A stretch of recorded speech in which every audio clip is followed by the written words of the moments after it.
¡Llega la feria de ferias! ¡Sí! ¡La más esperada! ¡Feria Magdalena Coyucatepec, Puebla!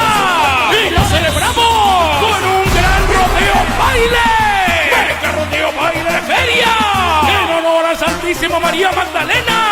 Este sábado 22 de julio, en el campo del Cahuey, Coyuca se simbra, porque llega la agrupación más esperada, Marco Banda Jerez. Tengo la boca que pongo de boca y tengo la ronda y el ronda y la chona y tiene la meta mirada que tú y a veces te gusta igualito que tú. Sí, Marco Flores y la número 1 Banda Jerez en el mega rodeo baile de Coyuca, al centro de ruedo.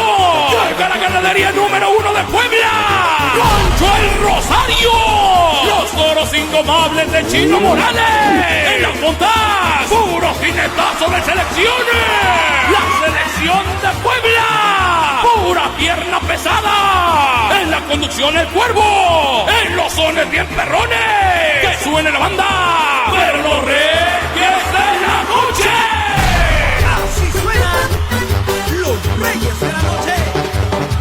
Así nomás. ¡Banda Los Reyes de la Noche! La más carnavalera del Estado de México. Y para levantar la polvadera, el contrabando norteño. María se fue buscando el sol en la playa, con su maleta de piel y su bikini de raya.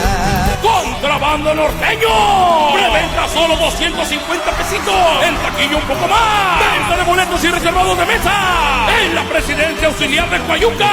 En el taller mecánico Juquilita. Tornillería La Tuerquita. Acarreos y suministros Coyucatepec. En miscelánea Juan Diego. En la colonia La Pedrera. Evento 100% seguro. Contaremos con estricta seguridad. Este sábado 22 de julio.